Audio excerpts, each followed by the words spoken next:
नमस्कार, मैं हूं भावना अरोड़ा और आप देख रहे हैं जनादेश 2024। जी हां, आज मैं आपको जनादेश 2024 दिखा रही हूं हजारीबाग लोकसभा क्षेत्र से, जहां पर दो मजबूत प्रत्याशी चुनावी मैदान में हैं। सदर से जो विधायक है उन्हें भाजपा ने जो है टिकट दे दिया है, भरोसा जता लिया है। मनीष जायसवाल वो भाजपा की तरफ से चुनाव लड़ रहे हैं, तो वहीं जेपी पटेल मांडू से अगर हम बात करें तो यहां से विधायक है, कांग्रेस ने उन पर भरोसा जताया और ऐसे में उनको टिकट दिया गया है, तो वो भी चुनावी मैदान में उतर चुके हैं। यानी कि दो बड़े प्रत्याशी इस वक्त चुनावी मैदान में है और ऐसे में जो यहाँ की आम जनता है, सबसे पहले तो अपने लिए जोरदार तालियां बजाइए और इन्हीं तालियों के बीच में इन लोगों से मैं बात करूंगी और सीधा सवाल पूछूंगी कि आखिर बताइए हजारीबाग लोकसभा क्षेत्र का माहौल क्या है? माहौल एकदम बिल्कुल क्लियर है। भारतीय जनता पार्टी का स्पष्ट बहुमत हम लोग को मिलेगा यहाँ पर। उस बार हम लोग 4,78,000 वोट से जीते थे, 5 लाख प्लस हम लोग जीते रहे। जनता को रुझान है। अच्छा, जेपी पटेल जी चुनाव में हैं, मनीष जायसवाल भी है, दोनों विधायक और ऐसे में प्रत्याशी बन के आए हैं। कितना इफेक्ट रहेगा अगर जनता के बीच की अगर हम बात करें? देखिए, जनता के बीच में जो परदेसी रहता है ना, परदेसी जाना नहीं, वही है जेपी भाई पटेल। आज यहाँ तो कल वहाँ, तो वैसे को जनता एक्सेप्ट नहीं करेगी। अब मनीष जायसवाल एक जगह खड़ा है, उनका कार्यकाल बहुत लंबा रहा है। सदर विधायक में उन लोग सामूहिक विवाह भी करवाया है। कोरोना काल में उन्होंने 1 बजे रात तक रहा है जनता के बीच में, इसीलिए जनता एकदम आशा भरी निगाहों से देख रही है और उनको संसद पहुंचाएगी। चलिए, ये बता रहे हैं कि मनीष जायसवाल जी को जनता चाह रही है संसद में देखना। जेपी पटेल जी के लिए कहा जा रहा है तो कभी इधर के तो कभी उधर के। आप बताइए जेपी पटेल किधर के? जेपी पटेल ऐसा नहीं है कि इधर के और उधर के। 20 साल उसके बाप यहाँ पे रहे और जेपी पटेल भी 15 साल यहीं पे रहे और ये जेपी पटेल अपने घर वापसी किए हैं। और अभी हमारे भाई कह रहे हैं कि कोरोना काल में एकदम 1 बजे रात तक, तो ये एकदम गलत बात है। मांडू विधानसभा क्षेत्र में क्या, हजारीबाग जिला में भी जेपी पटेल दूर दूर तक कोरोना काल में नजर नहीं आए। और जेपी पटेल जी ये मनीष जायसवाल जी दूर दूर तक कोरोना काल में नजर नहीं आए। और जेपी पटेल हमेशा सुख दुख गरीबों के बीच में रहे हैं और बीच में जो है चले गए थे बीजेपी में, उनको एहसास हुआ कि हम गलत जगह चले गए हैं। अभी अपने घर वापसी किए हैं और अच्छे हैं और जीतेंगे। इन्होंने कहा कि जेपी पटेल जी गलत जगह चले गए थे, घर वापसी की, अब सही जगह है। जेपी पटेल बिना पेंदा का लौटा है, ना घर का है ना घाट का है जेपी पटेल। इसलिए मनीष जायसवाल मनीष जायसवाल तो मतलब 100% हजारीबाग लोकसभा सीट से विजय घोषित। आखिर विजय कैसे होगे? थोड़ा सा जनता आपको दिख रही है, लाइव प्रोग्राम जा रहा है, एकदम कैमरे के आगे सच बोलिए। जी, मनीष जायसवाल इसलिए एक अच्छा छवि का आदमी है और किसी के साथ पीठ पीछे छुरा नहीं होगा है, इसलिए डंका के चोट में मैदान में आया है। उसका सियोर को योद्धा नहीं नेता चाहिए, क्या किया है वो बताइए। वो पहले सदर के विधायक रह चुके हैं, ठीक है, और अभी भी है। उसके बाद है कि जयप्रकाश भाई पटेल पहले भी जो है कि 2 बार 3 बार 4 बार वो अपना रह चुके हैं, मगर वो दल बदलने का दल जो है। मुझे तो मुद्दों की बात करनी है, मुझे नेताओं को योद्धा के तौर पर रिप्रेजेंट नहीं करना है। आप पब्लिक है, सही बताइए। पिछले 5 साल का समीकरण अगर देखे तो यहाँ से तो जयंत सिन्हा सांसद क्या किया? कुछ नहीं किया।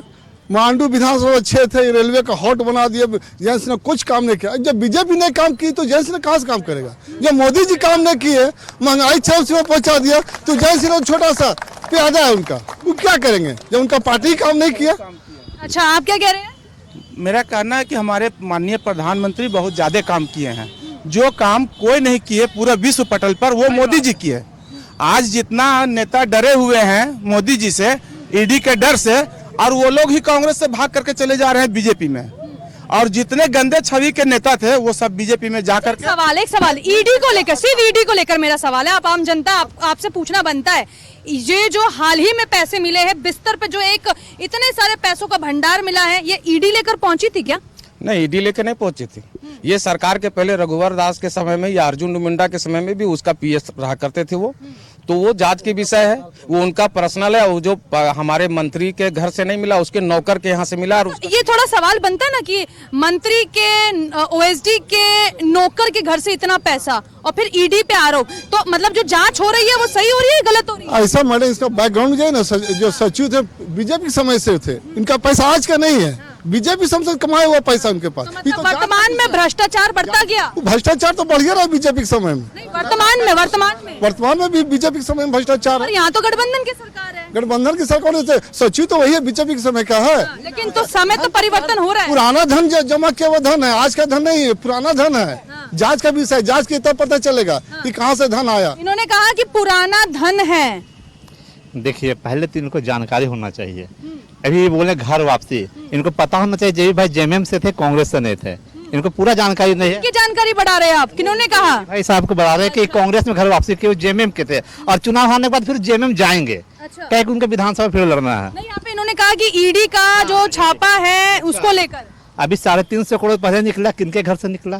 कांग्रेस सांसद के, तो हमारी पार्टी का नेता, उस पर कुछ बोलेंगे? अभी इनका नौकर, मतलब अभी ईडी का आज बयान आया है कि रिश्वत का पैसा सभी अधिकारियों में बढ़ता था। ईडी के बयान, मेरा बयान नहीं है, तो कैसे कह सकते? आप जब बीजेपी का था तो आप क्यों रखे थे? आप क्यों रखे थे? जैसा करोगे वैसा भरोगे। हेमंत सोरेन अपनी करनी, अगर हम ले लिए होते तो हमारे यहाँ ईडी का छापा नहीं लगता। ये भाजपा के लोग जो है अपने घर को बचा रहे हैं सरकारी तंत्र के सपोर्ट लेकर के, और दूसरे ऊपर आरोप लगा रहे हैं। भ्रष्टाचार का कारण क्या झारखंड में? भ्रष्टाचार का कारण नहीं, कहीं काम होता है, पैसा से होता है, बगैर पैसा का होगा नहीं। कितना कमीशन चलता है? कमीशन अब तो लोग जाने, स्टाफ लोग जाने, नेता लोग जाने। अभी कोई काम कराने के लिए नेता जी तो कमीशन दीजिए, चाहे किसी की सरकार रहे। मैं आम जनता हूँ।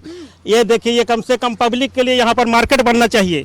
ये मार्केट नहीं बना। अभी रेलवे में हम लोग बैठते हैं, टिकट नहीं कटाते हैं, कहीं भी जाके पकड़ा जाएंगे। मांडू का आदमी कोई भी जाएगा पकड़ा जाएगा। जनता को ये सोचना चाहिए, जनता के लिए ये चाहे वो सांसद हजारीबाग का हो, रांची का हो, मंत्री तो सब कराता है, तो सबको सोचना चाहिए कि भाई यहाँ के लोग कैसे गाड़ी में बैठेंगे। इतना सारा पैसे वाला वीडियो देखे आप क्या?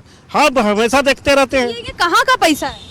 ये पैसा हम लोग का पैसा है। किसका पैसा है? हम लोग का पैसा है। किसके पास है? अरे सब मंत्री और ये नेता लोग के पास है। वापस चाहते हैं? अपना पैसा वापस चाहते हैं? अरे आप चाहिएगा, हम लोग चाहेंगे तो कहीं ना। आप लोग मीडिया वाले हैं, आप लोग चाहिएगा, चलाइएगा तो कहीं नहीं चाहेंगे। तो पैसे चाहते हैं कि जो अपना पैसा है वो वापस आए। वो कैसे होगा? कैसे पॉसिबल है? जनता को जागना होगा, जनता को, हमको जागना होगा, मीडिया को जागना होगा, उसके बाद ही होगा, वापस पैसा आएगा। ईमानदार अगर नेतृत्व करता आएंगे, जैसे हमारे जेपी भाई पटेल अभी आए हुए हैं। उनके पिताजी स्वर्गीय टेकलाल महतो करीब 35 साल इस क्षेत्र में रहे, लेकिन अभी तक किसी तरह का कोई आरोप उनके ऊपर में नहीं है, और यहाँ के जनता उनको हमेशा जिताती रही। उनके बेटे हैं चलिए बिल्कुल जी। आपको मैं बता दूं कि ब्रेक के लिए अब हमें थोड़ा सा लेना है, ब्रेक मतलब लेना है, और ब्रेक के बाद वापस से जुड़ना है। और जो मेरे पीछे खड़ी जनता है ना, इनसे फिर संवाद करके ये पूछना है कि हजारीबाग को आखिर कौन आगे बढ़ाएगा। मैं वापस लौट चुकी हूँ और हजारीबाग लोकसभा क्षेत्र में ही मैं इस वक्त मौजूद हूँ। ईडी को लेकर जो है काफी सारे सवाल जो है यहाँ पर उठाए जा रहे हैं। यहाँ पर ये भी बताया गया है, जो लोग यहाँ पर खड़े हैं वो काफी नाराज है कि बता रहे हैं कि पुराना पैसा है, ये नया पैसा नहीं है जो किसी मंत्री के नौकर के घर मिला है। देखिए, हम ये कहना चाहते हैं कि ईडी अगर छापामारी कर रहा है और अगर रुपया बरामद नहीं होता तब लोग कहता, लेकिन ईडी को कैसे मालूम है कि यहाँ छापा मार करके यहीं रुपया बरामद होता है? तो ईडी एक स्वतंत्र एजेंसी है और जिसके विरुद्ध कंप्लेन रहता है, जिसके विरुद्ध वो जांच करता है, उसी के यहाँ ईडी जाता है। ऐसा तो नहीं है कि ईडी दुर्व्यवहार कर रहा है या एक के यहाँ जा रहा है दूसरे के यहाँ नहीं जा रहा है। कोई कंप्लेनर है, कंप्लेन करे और उसके यहाँ अगर ईडी नहीं जाता है तब कहा जाएगा। लेकिन ईडी अगर छापा मार रहा है और वहाँ से पहाड़ के पहाड़ रुपया बरामद हो रहा है। आप देखिए, राज्यसभा के सांसद अब वहाँ पर मतलब 350 करोड़ रुपया मिल गया, 350 रुपया करोड़ मिला। अभी देखिए, आलमगीर आलम का एक मामूली नौकर के यहाँ रुपया कहाँ से आया भाई? उसके पीए के नौकर के यहाँ पहाड़ मिला है। अब तो वर्तमान की सरकार की घोटालेबाजी है कि प्योर घोटालेबाज है। अगर घोटाला नहीं रहता तो मुख्यमंत्री जेल में कैसे रहता? मुख्यमंत्री जेल में कैसे रहते, ये सवाल पूछ रहे हैं। देखिए मैम, अभी तक सबको ही जानता है कि एफआईआर फर्स्ट इन्फॉर्मेशन रिपोर्ट होता है, और ईडी जैसे छापा मारी उनको पूछताछ के लिए ले गए और सीधे जेल ले गए। अभी तक उन पर गुनाह साबित हुआ है क्या? अगर गुनाह साबित हुआ है तो उसको कैदी बना के काहे नहीं जेल में रखते हैं? क्यों बंदी बना के रखे हुए हैं? ये सोचने का विषय है। चलिए, ईडी को लेकर सवाल पूछेंगे कि, लेकिन अब जरूरी सवाल मेरा जो है वो यही है, हजारीबाग में मौजूद हूँ, हजारीबाग की जनता क्या चाहती है इस बार? हजारीबाग की जनता बदलाव चाहती है। यहाँ 10 साल जयंत सिन्हा सांसद रहे। मोदी सरकार 10 साल की सरकार पूरा कार्यकाल किया। मोदी सरकार 2014 में जब चुनाव में पूरे देश में बोले थे कि बेरोजगारी दूर करेंगे, 2 लाख रोजगार देंगे, हर साल नौकरी देंगे, हर वर्ष 2 लाख, 15 करोड़ 15 लाख हर जनता के खाता में आएगा पैसा, काला धन वापस लाएंगे। और बोले थे कि यहाँ अच्छे दिन आएगा। अच्छा दिन आया क्या? एकदम 1 नंबर झूठा पूरा देश में है तो वो मोदी है और जुमलेबाज है। चलिए, आप क्या कहेंगे? अभी तो ये पूरा देश देख रहा है, देश नहीं पूरा प्रदेश माने विदेश में भी जान रहा है कि क्या मोदी किए हैं या नहीं किए हैं। ये तो बोलने की चीज़ नहीं, वो अपने आप पता चलता है क्या। अभी सब पूरा देश माने मोदी के यहाँ तक विदेश में भी सब मोदी को चाह रहा है। देखिए, कहने का तात्पर्य ये है कि बदलाव की बात आई है, तो बदलाव तो यहाँ है। जयंत सिन्हा अब नहीं है, अब यहाँ पर मनीष जायसवाल हैं। दूसरी बात, मोदी का बात अगर कर रहे हैं तो एक जमाना था कि जूता भी विदेश से आता था, और आज जो है सो रक्षा का सामग्री भी इंपोर्ट हो रहा है और वो जा रहा है विदेश। यहाँ पर आत्मनिर्भर भारत हर एक के खाते में, सभी के खाते में आ रहा है। दूसरी बात कि अभी जो बोला गया 35 नहीं बल्कि 45 वर्षों तक यहाँ एक व्यक्ति का विधायक रहा, लेकिन क्या डेवलपमेंट यहाँ किया, और वो भाजपा में आकर के विधायक बना और फिर भाजपा से भाग करके वो कांग्रेस में गए। आज के परिस्थिति में उनकी क्या उपलब्धि है एक परिवार का? चलिए, क्या उपलब्ध? अगर जेपी बाबू यहाँ पर नहीं आते तो भाजपा का ये सपना ही रहता, कभी भी यहाँ मांडू में कमल नहीं खिलता। जेपी बाबू का देन है कि यहाँ मांडू में कमल खिला है। और मैं बता दूं, अभी हमारे एक भाई बोल रहे थे कि कोरोना में ये किए वो किए, लेकिन कोरोना में जो वैक्सीन डलवाए और जो कंपनियों उस वैक्सीन को तैयार किया है, उससे 550 करोड़ रुपया भाजपा ने इलेक्ट्रोल बॉन्ड के माध्यम से चंदा लिया है और उनको बचाने का काम किया है। ये भाजपा क्या कर रही है, पूरे इंटरनेशनल पूरे वर्ल्ड जान रही है कि आज इनके पास पूरे दुनिया जग जा रही है। आज अगर इनका कहना है कि बोलने के लिए कुछ नहीं है। हम लोग बोलते नहीं, हम लोग करने के लिए बहुत कुछ हम लोग पास। आप बताइए, अभी 15 लाख का बात किए, क्या बोले थे हमारे नेता? विदेशों में जो जमा पैसा, अगर वो सारा पैसा आ जाए रिकवरी, तब हर एक खाते में 15 लाख होगा। ये नहीं बोले कि सरकार आएगा तो हम 15 लाख रुपए देंगे।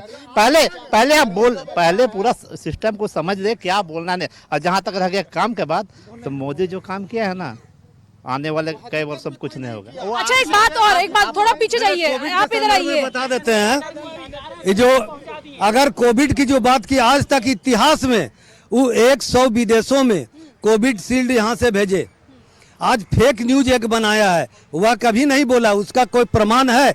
जैसे इन लोगों ने एक झूठा कहा था कि हम जो है आरक्षण छीन लेंगे, ये फेक न्यूज था और इस पर केस भी हुआ, लोग भी गए। मेरा कहने का मतलब है कि अगर 1 साल में इतना बड़ा उपलब्धि हुआ, फ्री में चावल दे दिया सबका। मैं सबके पास आ रही हूँ, मेरे पास सिर्फ 1 मिनट है और 1 मिनट में सबसे एक बात मुझे पूछनी, जल्दी बताइए। हजारीबाग का अगर 2 लीडर की बात करें तो कौन सबसे ज्यादा मजबूत है? सबसे ज्यादा मजबूत है जेपी भाई, मनीष जायसवाल। ये हम नहीं बोलेंगे, वक्त लेंगे। हाँ वक्त लेंगे। जेपी पटेल है। अच्छा, एक बात समझ लीजिए कि मैं यहाँ पर जहाँ मौजूद हूँ, ये हजारीबाग लोकसभा क्षेत्र है। एक सवाल लेकर फिर जो है मैं ब्रेक लेती हूँ। जी कहिए, बोलिए, क्या हाल है हजारीबाग लोकसभा क्षेत्र? बहुत बढ़िया है, पूरा भाजपामय है। चलिए, बहुत बढ़िया है या फिर अच्छा नहीं है या फिर कमियां हैं? कैमरा घुमा तो एक बार प्रवीण। ये सब जनता है जो तय करेगी। फिलहाल लेते हैं एक ब्रेक और ब्रेक के बाद जो है हम जुड़ेंगे अब हमारे संवाददाता अमर के साथ, जो कि इस वक्त खूंटी से ले रहे हैं जनता के बीच में जायजा और जनादेश 2024 देख रहे हैं आप। मैं इस वक्त, आप देख रहे थे हजारीबाग से हमारी सहयोगी भावना आपको हर पल पल की खबर का रूबरू करवा रही थी, लेकिन मैं इस वक्त हूँ खरसामा में, खरसामा विधानसभा क्षेत्र यानी खरसामा चौक पर। ये शहीद चौक है, लेकिन सबसे बड़ी बात बताइए, ये वही पार्ट है जो खूंटी लोकसभा का एक पार्ट है।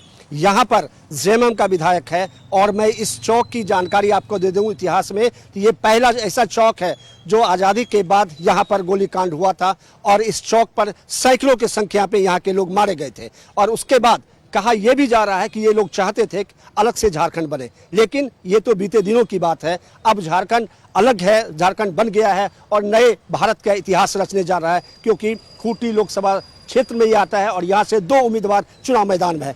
पहला अर्जुन मुंडा जो केंद्रीय मंत्री है, दूसरा अगर बात करें तो कालीचरण मुंडा यहाँ पे चुनाव मैदान में है। कहा जा रहा है कि दोनों के बीच में घमासान है। अब सवाल उठता है कि ये लड़ाई कैसी होगी और किस तरह की होगी और क्यों लोग उनको वोट करेंगे और किन को वोट करेंगे, उनका पसंदीदा क्यों होगा। क्योंकि यहाँ का विधायक मेरे साथ है दशरथ जी, मैं उनसे रूबरू कराता हूँ आपको और जानकारी लेता हूँ, क्योंकि यहाँ एक बड़ा सा जगह है, ये चौक है, यहाँ पर सभी प्रकार के लोग यहाँ पर आए हुए और मौजूद हैं।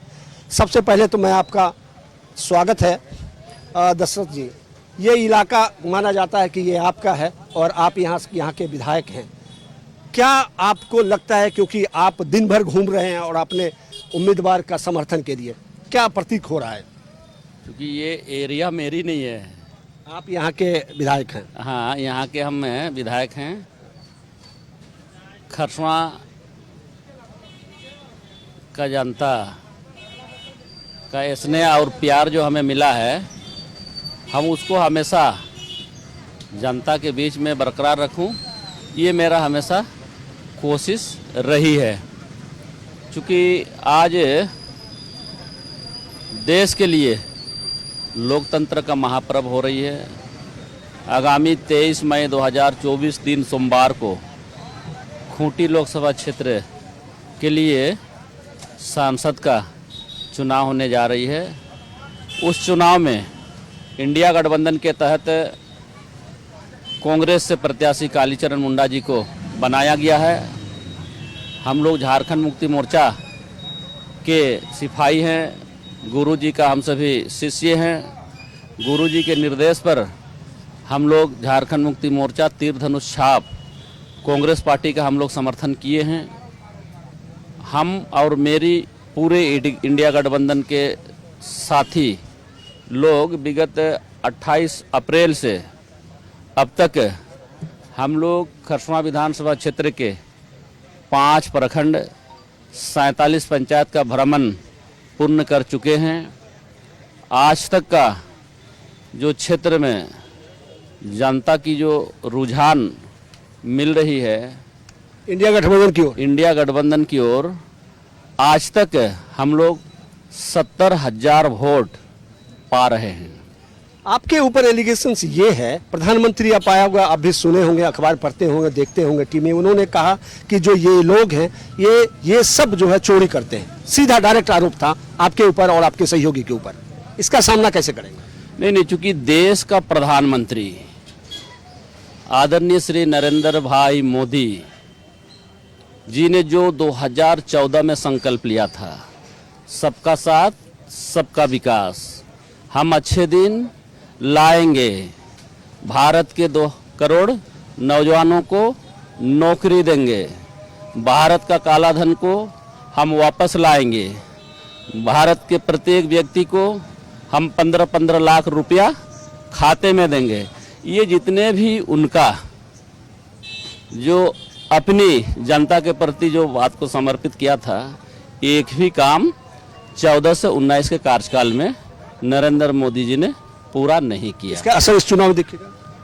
ये चुनाव नहीं, 2019 का चुनाव में ही इसका असर खूंटी लोकसभा में दिखा था। दुर्भाग्य हम कहेंगे, क्योंकि कालीचरण मुंडा जी को 2019 के चुनाव में इंडिया गठबंधन से प्रत्याशी बनाया गया था। खरसवां विधानसभा क्षेत्र से यहाँ के मतदाताओं ने उनको बढ़ चढ़ करके वोट दिया और दिल्ली झारखंड दोनों ही जगह भारतीय जनता पार्टी की सरकार थी। उस समय डबल इंजन का सरकार का नाम दिया गया था। अब आपको इम्पैक्ट है इसका, लग रहा है कि डबल इंजन का सरकार ने मिल करके दिल्ली से झारखंड और झारखंड से खूंटी तक इन लोगों ने जो न्योरा और ब्यौरा किया, उस न्योरा ब्यौरा में कालीचरण मुंडा जी को 14 से 77 वोट से हरवाने का काम किया। अब सजग हैं आप? हम तो अपने आप को सजग नहीं कहेंगे। जनता ने हमें जिस आशा और उम्मीद के साथ खरसवां विधानसभा क्षेत्र से 2 बार विधायक के रूप में चुनने का काम किया है, मेरी कोशिश है कि जनता के सुख दुख में हम उनका साथी बन करके उसका सहयोग हम कर सकें। इसके लिए 24 घंटा में मेरी 8 से 10 घंटा डेली खरसवां विधानसभा क्षेत्र के किसी न किसी कोने में हम जनता के बीच में रहते हैं। बिल्कुल भगवान, आप लगता है कि आप मेहनत कर रहे हैं, क्योंकि इस वक्त भी अगर चौक चौराहे पे बैठ रहे हैं तो आम जनता देख रही है। क्या लगता है इस बार किसकी जीत होगी? देखिए तो पब्लिक ही फैसला करेगी। फैसला पब्लिक? हाँ, जैसे जैसे देखिए वोट डाले जाते हैं आप। ट्रेन का बहुत असुविधा है, सीनियर सिटीजन खत्म कर दिया है कि कहाँ का नियम है कि सीनियर सिटीजन लागू था कितना दिन से पहले से, क्यों किया गया? लोग कहते हैं आपके ऊपर, भारतीय लोग कह रहे हैं कि यहाँ जो है सिर्फ चोरी होता है। इंडिया गठबंधन की जीत होगी। कैसे होगी जीत? पिछले बार भी तो आप लोगों ने वोट किया था। हाँ, तो जीत गया था, वो बेईमानी से जीता है। अगर इस बार भी तो जीत सकता। हाँ एकदम, अबरी इंडिया गठबंधन जीत रहे। आपको क्या वोट डालते हैं? हाँ डालते हैं। क्या सोच के डालते हैं? क्षेत्र का विकास हो, देश का विकास हो। लेकिन हमारे सांसद पिछले बार हम भी वोट दिए थे, लेकिन अभी तक उसका गांव कौन जाति के है वो अभी भी गुमराह टाइप का, वो स्पष्ट करते नहीं है। कौन सांसद आपके? अभी जो मुंडा जी? हाँ मुंडा जी यहाँ के लिखते हैं, अर्जुन मुंडा लिखते तो है। मुंडा तो लिखते हैं, लेकिन अब उसका दादा में बाप में तमड़िया लिखा हुआ है, गांव दोपाई लिखा हुआ है, किजुर्दा भी दिखाते हैं, गोड़ाबंदा भी। माँ उसको देखो, एक वयस्क आदमी को जो बड़ा 18 से ऊपर हो जाता माँ जाति नहीं बना देता। ये आदमी को तो माँ जाति बनाता, हम तो निकाल के देखे माँ जाति बना देता। तो हम तो खुद समझ में नहीं आ रहा है। मेरा दोस्त है मुंडा जी, एक साथ भी विधानसभा चुनाव लड़े। अच्छा, अभी लड़े? हाँ उसके साथ लड़े। तो आप जीते कि हारे? हारे नहीं, हारे उससे हारे, लेकिन उस हमको तो लगता है वो मुंडा नहीं है। वो नहीं मुंडा नहीं है। नहीं मुंडा नहीं, तमड़िया है। तमड़िया है? हाँ। ये तमड़िया क्या होता है? तमड़िया आदिवासी साल पहले बना है, 1.5 साल पहले। उसके पहले वो जनरल था। तो आप पूछते नहीं, दोस्त है तो पूछते नहीं कि आप मुंडा नहीं हो फिर भी मुंडा लिखते हो? तो पूछ रहे हैं, अभी वो भी मेरा दोस्त है, बता। हम तो चौक में बता दे, हम भी पूछेंगे, मौका नहीं मिल रहा ना।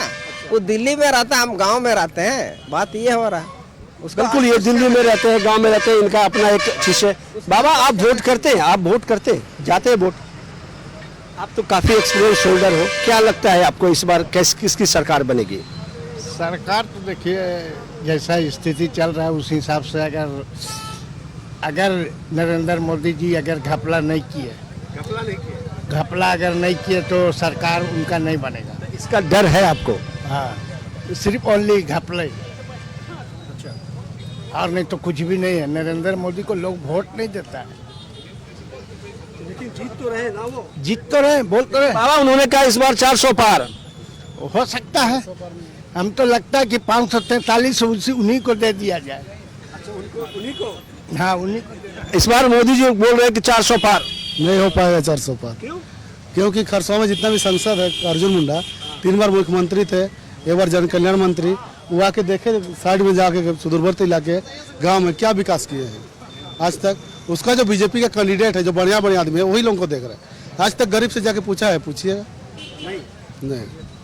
मैं इस वक्त पहले भी बता चुका हूं कि मैं इस वक्त जो है खूंटी लोकसभा क्षेत्र में हूं और खूंटी लोकसभा का एक पार्ट है खरसामा विधानसभा। आपने देखा कि विधायक जी थे और बहुत से लोग हैं, अपनी बारी का इंतजार कर रहे हैं। क्या लगता है इस बार? लगातार भारतीय जनता पार्टी कहती है 400 पार, क्या 400 पार संभव है? नहीं है। क्यों? क्योंकि अब हम लोग झारखंड का लोग सब बदलाव चाह रहे हैं। नहीं हो पाएगा? नहीं। आपको लगता है? नहीं, 400 पार नहीं हो पाएगा लगता है, क्योंकि अगले बार भी तो हम लोग भी एनडीए को ही वोट किए थे। इस बार हम लोग इंडिया गठबंधन को वोट करना चाह रहे हैं। आपके माध्यम से यहाँ थोड़ा सा दिखाइए कि इतना बार भाजपा में मुख्यमंत्री रहे अर्जुन मुंडा जी, उसके बावजूद आज एक यहाँ पानी टंकी नहीं है, यहाँ यात्री को कोई व्यवस्था नहीं, यहाँ पे दिक्कतें हैं। पूरा दिक्कत है। आपने देखा, लोगों की राय आपने सुन लिया, आपको इस बात की इल्म हो गया होगा कि आखिर किसकी और किसकी हार होगी, किसकी जीत है। लेकिन सबसे बड़ा बात है कि समय की पाबंदी है, इसलिए मैं आप यहाँ से लेता हूँ और ब्रेक के बाद जो है हमारे उस पार जब ब्रेक खत्म होगा तब हमारे सहयोगी राकेश आएंगे और आपको पल पल की खबर की जानकारी देंगे। आप देख रहे थे खूंटी संसदीय सीट का हाल। हमारे जो सहयोगी अमर थे वहां मौजूद थे और वहां की जनता से खूंटी के जनादेश को समझने की कोशिश कर रहे थे। मैं राकेश फिलहाल पलामू प्रमंडल में मौजूद हूं। ये गढ़वा जिला है और मैं गढ़वा जिला में फिलहाल मौजूद हूं। थोड़ी देर पहले, कुछ घंटे पहले यहाँ आरजेडी के बड़े नेता तेजस्वी यादव का कार्यक्रम हुआ, चुनावी सभा उन्होंने किया और ममता भुइयां के पक्ष में वोट की उन्होंने अपील की। तो ये गढ़वा है और देखिए तस्वीर आपको दिख रहा होगा, घंटा घर जो कि गढ़वा की पहचान से जुड़ा हुआ है। और झारखंड के तमाम जिलों में जब आप जाएंगे तो आपको इसी तरीके का एक घंटा घर वहाँ आपको मिलेगा जो इसकी पहचान से जुड़ा हुआ है। तो कुछ लोग हैं यहाँ, शाम का वक्त है और देख रहे हैं आपकी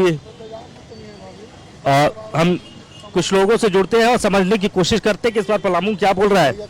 आप बताइए, आप यहीं के हैं? हाँ, यहीं के हैं, गढ़वे के हैं। गढ़वे के हैं। अच्छा, ये बताइए कि इस बार पलामू प्रमंडल में जो 13 तारीख को वोट पड़ना है, क्या कुछ कह रहा है पलामू इस बार? किस तरह की हवा देख रहे हैं आप लोग? पलामू में हवा देख रहे हैं, ममता भुइयां मैं होल है। ममता भुइयां जहाँ भी जाइए उन्हीं का चर्चा है। ममता भुइयां को हम लोग वोट करेंगे। माहौल है ममता भुइयां के पक्ष में? पूरा माहौल है ममता भुइयां को। कुछ लोग और भी है, कैमरा देखे तो जुड़ भी गए। सर थोड़ा आगे आ जाइए आप जरा, आप भी वोटर हैं, यहीं के हैं? जी यहीं के हैं। क्या माहौल देख रहे हैं इस बार लोकसभा चुनाव में यहाँ? इस बार लोकसभा में देखिए ममता भुइयां का लहर चल पड़ा है, इसलिए कि जो पिछले हमारे सांसद महोदय हैं 10 साल से, वो सिर्फ चुनाव के टाइम ही यहाँ पर दिखते हैं, बाकी समय वो गायब रहते हैं। चुनाव आया है तो अभी भी चुनाव के टाइम कोई हम लोग कभी उनको देखे नहीं है। चुनाव के टाइम भी अभी गढ़वा नहीं पहुँचे हैं? नहीं, अभी तक तो नज़र नहीं पड़ा है। अब कहीं होंगे लेकिन नज़र तो नहीं पड़ा है।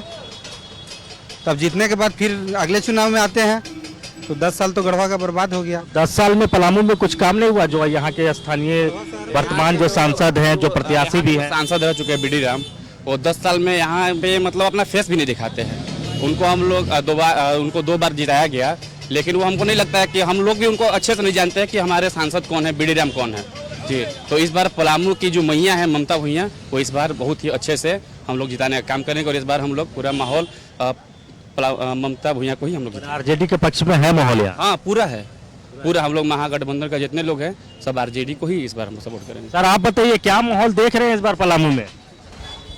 वही जो ममता भुइयां जो है वह जो है पलामू मतलब गढ़वा पूरा जिला ममता भुइयां में हो गया। हाँ है पूरा माहौल, पूरा विध्वल है। इस बीडी राम की हैट्रिक नहीं लगेगी? नहीं लगेगा। इस बार हम मतलब मार देंगे। ये पूरे पलामू प्रमंडल का माहौल है या फिर गढ़वा जिले का ये माहौल है? पूरा मतलब डालडन गढ़वा पूरा है। हाँ।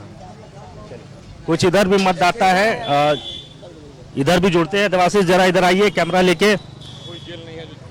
चाचा, क्या माहौल है इस बार लोकसभा चुनाव को लेकर यहाँ? Thank you sir. इलेक्शन अपना कॉन्फिडेंस है और इसको हम डिस्क्लोज काहे करें? हम आपसे आपका मत नहीं पूछ रहे, माहौल पूछ रहे हैं। माहौल सब ठीक है, शांत है, सब अपना इलेक्शन में वोट देंगे। किधर बह रहा है ये हम नहीं बता सकते। हाउ कैन आई से? चलिए, आप वोटर है, बहुत कुछ बता सकते हैं, लेकिन आप चलिए बताना नहीं चाहते हैं। लोकतंत्र की सबसे बड़ी महिमा यही है कि गुप्त मतदान है और उस गुप्त मतदान पे थोड़ी पूछ रहे कि आपको हवा किधर बह रही है, तो क्या पूछ रहे हैं? जनरल परसेप्शन में। General perception how? हम किसी को डोमिनेट करेंगे कि आप इधर वोट दे दीजिए? हम तो ये नहीं बोल रहे, आप मनाएगा वो वोट देगा। चलिए, कुछ और लोग हैं, आप बताइए सर, क्या है माहौल इस बार पलामू में? माहौल पलामू का क्या है, वोट हो रहा है। क्या लग रहा है, चुनाव कैसा जा रहा है यहाँ? बिल्कुल ठीक जा रहा है। क्या माहौल देख रहे हैं? बीजेपी के पक्ष में है, आरजेडी के पक्ष में है? पक्ष हम लोग बताने के लिए अवेलेबल नहीं ना है। वोट करते हैं ना? बिल्कुल करते हैं, लेकिन बताने का ये है कि नहीं अब किसके हवा किसका चल रहा है, नहीं चल रहा है, ये बात हम लोग कैसे कह सकते हैं? आप उसी दिन बताइएगा 13 तारीख को। ठीक है, इधर गाड़ी इधर। देखिए, शहर भी हम दिखा रहे हैं और शहर के साथ साथ लोगों से बात भी करने की कोशिश कर रहे हैं। कुछ और लोग हमसे जुड़ने की कोशिश हम उनसे करते हैं। सर कहाँ के हैं आप? यहीं गढ़वा के हैं, कहीं और से आए हैं? तिवारी मराठिया से। मैंने गढ़वे जिला ना। कैसा माहौल है चुनाव का यहाँ? एकदम ठीक है। इसके पक्ष में है हवा हुआ? वो सब हवा है, गुपचुप रहता है, ये सब हवा चुप है। हाँ, सब गुपचुप है। बार 13 तारीख को पता चलेगा। हाँ, हरास मरेगा। माहौल बन गया है एकदम, उसमें कोई संदेह नहीं है। चलिए, शाम का वक्त है, लिहाजा लोग फास्ट फूड की दुकान पर है और ये फास्ट फूड की तस्वीर भी हम आपको लगातार दिखा रहे हैं। कुछ फास्ट फूड वाले भी हैं, उनसे भी जुड़ते हैं। भैया, कैसा बिक्री कैसा चल रहा है आप लोग का? बाजार मंदा है सर। बाजार मंदा है, चुनाव में भी मंदा है बाजार? चुनाव तो बढ़िया है, चुनाव का बाजार बढ़िया है। लेकिन आप लोग का धंधा मंदा है? मंदा है। क्या माहौल देख रहे हैं इस बार? चर्चा होती है दुकान में, लोग आते हैं, पॉलिटिकल चर्चा करते हैं? पॉलिटिकल चर्चा हम लोग नहीं कर सकते। हम लोग जो ग्राहक आते हैं वो लोग सब बीजेपी का वोट मारने के लिए कहते हैं। तो लगातार हम इसी तरीके से हर संसदीय सीट से आपको रूबरू करा रहे हैं, वहाँ के लोगों की भावनाओं से अवगत करा रहे हैं और ये समझने की कोशिश कर रहे हैं कि पलामू में दरअसल जो माहौल है, जो राजनीतिक तौर। अभी आप देख रहे थे हमारे सहयोगी के माध्यम से पलामू क्षेत्र का हाल। मैं इस वक्त हूँ लोहरदगा लोकसभा सीट पर और यहाँ के लोगों से बात करेंगे और जानेंगे क्या स्थिति है, क्योंकि यहाँ पर वोटिंग 13 मई को होनी है। हमारे साथ हैं बहुत बुजुर्ग हैं, काफ़ी अनुभवी हैं। हम आपसे जानना चाहेंगे इस क्षेत्र में जो वोटिंग करने का मिजाज है वो किस तरह का है आपकी नज़र में? देखिए, वोट का मिजाज तो खैर हम लोग बना ही रहे हैं। पहले यहाँ की जो स्थिति है, लोहरदगा लोकसभा जो है सो गुमला जिला और लोहरदगा जिला और रांची का एक विधानसभा मिला करके लोहरदगा लोकसभा बनी हुई है। लोहरदगा लोकसभा कृषि प्रधान क्षेत्र है। यहाँ बरसात पर ही निर्भर है यहाँ के किसानों का, और इसका दूसरा कोई उपाय है नहीं। आज हमारे लोहरदगा लोकसभा में लोहरदगा और गुमला के क्षेत्र में बॉक्साइट का अपार खदान है, जो हजारों वर्ष में इस क्षेत्र का खदान जो है सब समाप्त नहीं हो सकता है। आज हमारे यहाँ के बॉक्साइट बाहर माने जा रही है। अगर सरकार का सिर्फ अगर ऐसा माने हो कि लोहरदगा जो बॉक्साइट क्षेत्र है वहाँ पर एक फैक्ट्री खुल जाए तो हमारे नौजवान को जो है तो रोजगार के लिए बहुत बड़ा एक संभावना है। यहाँ पे विकास के बारे में कैसा आपको लगा है कि आप एक लंबा सफर तय किए? उसी विषय पर हमने बता रहे हैं। वन क्षेत्र, वन संपदा, हमारे वन संपदा लोहरदगा और गुमला जिला में अपार जंगल था, लेकिन कांग्रेस रेजिम के समय, कांग्रेस सरकार के समय में हजारों हजार जंगल को काट करके और यहाँ से तहस नहस करके बर्बाद कर दिया। चलिए, हम आप फिर बात करेंगे, और भी लोग हैं यहाँ पे। अच्छा, देखिए, आप ये बताइए कि इस लोकसभा क्षेत्र के लिए वोटिंग 13 तारीख को होनी है, आप लोग क्या सोच कर जाते हैं वोट करने के लिए? हम लोग विकास के मुद्दा, हम लोग युवा वर्ग यही चाहते हैं कि देश में विकास का जो स्वरूप हमारे नरेंद्र मोदी जी की सरकार ने जो विकास का गंगा जो देश में बहाया है, उसको देखते हुए हम लोग इस बार भी चाहते हैं कि नरेंद्र मोदी का ही सरकार इस बार देश में पूरे समर्थन के साथ हम लोग युवा उनको ही चाह रहे हैं। आप लोग भी चाह रहे हैं। देखिए, ये चाय की दुकान है और सिसई ब्लॉक ऑफिस के पास यह चाय की दुकान है। बहुत सारे लोग हैं, चाय पर चर्चा होती है, राजनीति भी उसी हिसाब से अलग अलग लोग अलग अलग विचार से अपने अपनी भावनाओं को व्यक्त करते हैं। कई लोग हैं हमारे साथ, हम बारी बारी से जानना चाहेंगे, प्रयास रहेगा। आप ये बताइए कि इस क्षेत्र का जो रिप्रेजेंटेशन रहा है बीजेपी के द्वारा 2009 से है, कैसा रहा यहाँ का विकास? निश्चित रूप से आज़ादी के बाद यहाँ जो विकास की गंगा बही, गांव हो, टोला हो, मोहल्ला हो, मैं भी एक गांव का ही एक सामान्य नागरिक हूँ।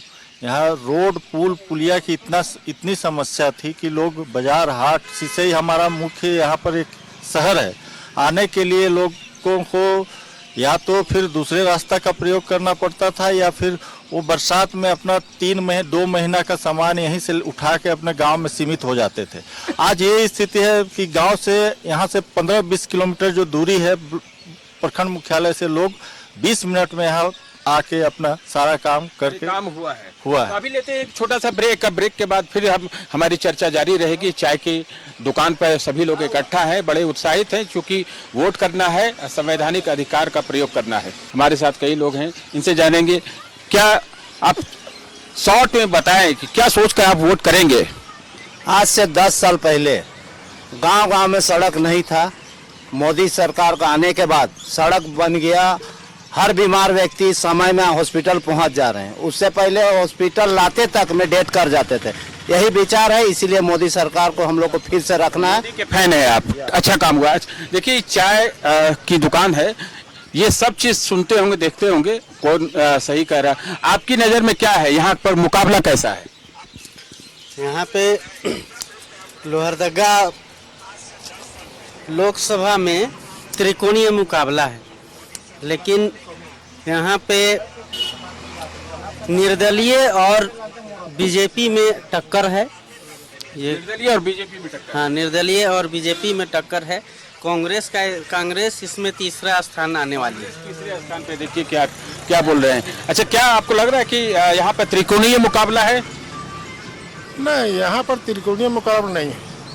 यहाँ बीजेपी और कांग्रेस में ही है। नजर में बीजेपी और कांग्रेस के बीच 1 to 1 है जी।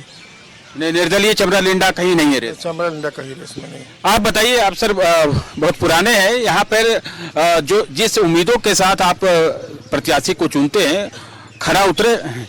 देखिए, सबसे पहले तो मैं ये बता दूं कि आज के दौर में हिंदुस्तान में नरेंद्र मोदी के सामने कोई भी प्रत्याशी नहीं है, क्योंकि जितने दल है क्या, जब सब लोग नरेंद्र मोदी और भी तो देश में राजनेता हैं। बिल्कुल हैं, लेकिन आप देख लीजिए कोई भी दल अपने आप को पूर्ण बहुमत की ओर से प्रत्याशी खड़ा नहीं किया है।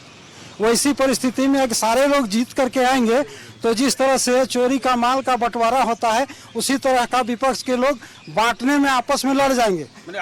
अभी जो पैसा सब मिला है उस तरफ भी जी हाँ, जी हाँ। देखिए, पैसा मिला है इसलिए भी एक मुद्दा मिल गया है जो बीजेपी के समर्थक है। आप आइए आप बताइए, क्या लग रहा है कि इस क्षेत्र का ठीक तरीके से विकास हुआ है? और पूरे अच्छी तरह से विकास हुआ है।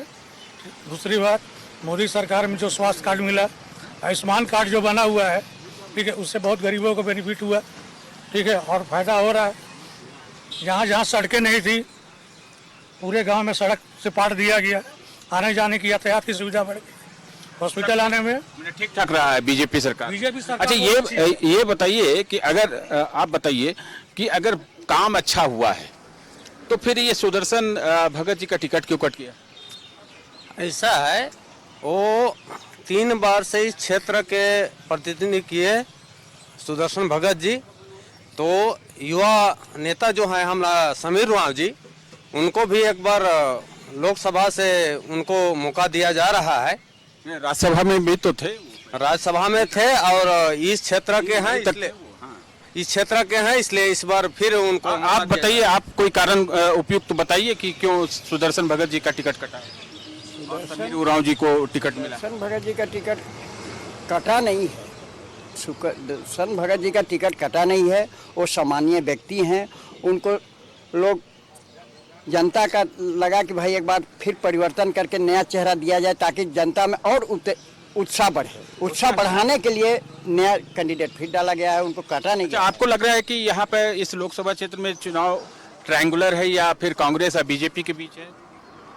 इसमें अभी जो है, इस चुनाव में कांग्रेस और बीजेपी ही है ना। लेकिन निश्चित तौर पर इस क्षेत्र का जो विकास, चौमुखी विकास जो हुआ है, ये सेंट्रल गवर्नमेंट की सारी योजनाएं धरातल पर उतरी है।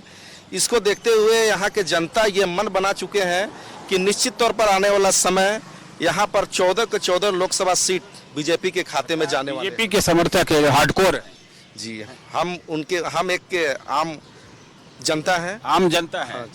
लेकिन भावना आपकी बता रही है कि बीजेपी के कट्टर समर्थक है। ऐसा है ना, इसमें ऐसा है कि देखने से पता चलता है कि विकास किनके ऊपर गति दे रही है, उसका हम समर्थन करते हैं। आप ये बताइए कि पीएम किनको होना चाहिए? निश्चित रूप से नरेंद्र मोदी जी को होना चाहिए। क्यों? 10 साल में आपको लगा कि जितना विकास करना चाहिए उतना हुआ है? एक निश्चित रूप से जितना विकास होना चाहिए हुआ है। अभी जहाँ देखिए हर जगह एक आम से आम नागरिक को जो सुविधा मिलना चाहिए वो मिल रहा है। आज घर घर में पानी मिल रहा है, हर घर में बिजली की व्यवस्था कर दी है। आने जाने के लिए कहीं भी जाइए, आपको सुदूर से सुदूर आपको पक्की सड़क मिल रहा है, हर घर को राशन मिल रहा है, मुफ्त राशन मिल रहा है। अच्छा, हम एक बार फिर इनसे जानेंगे, चूंकि बड़े अनुभवी हैं। ये बताइए कि अभी तक तुलनात्मक रूप से आप लंबे समय से देख रहे हैं कि किस प्रकार देश के प्रधानमंत्री हुए, चूंकि यह चुनाव ही प्रधानमंत्री के लिए होता है, आपको सबसे उपयुक्त प्रधानमंत्री कौन से नजर आ रहे हैं? अभी तक से 1952 से अभी तक से नरेंद्र मोदी जी का जो कार्यक्रम रहा है बड़ा ही सराहनीय रहा है। 2014 में उन्होंने जब प्रधानमंत्री बने तो पहला गरीब का खाता उन्होंने खुलवाया जीरो टॉलरेंस पर। एक तो उपलब्धि वो है। तुलनात्मक रूप से वाजपेयी जी की भी सरकार रही, वाजपेयी जी के कार्यक्रम से ही नेहरू रहे, इंदिरा रहे, वो तो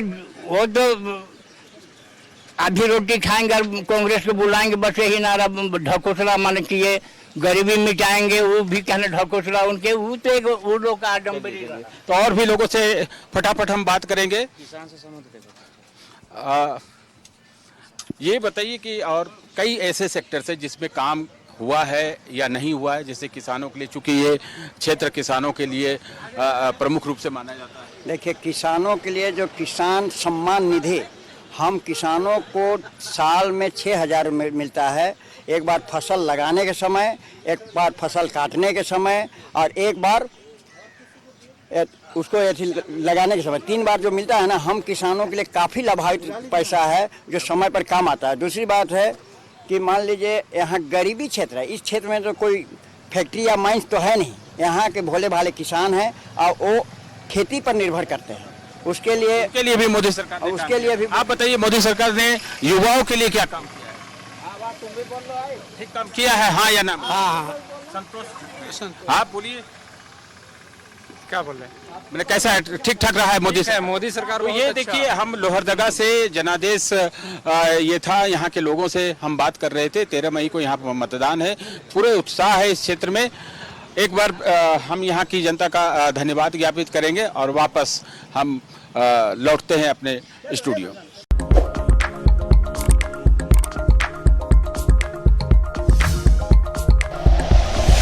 like and share videos, subscribe करें हमारा चैनल और प्रेस करें बेल आइकॉन।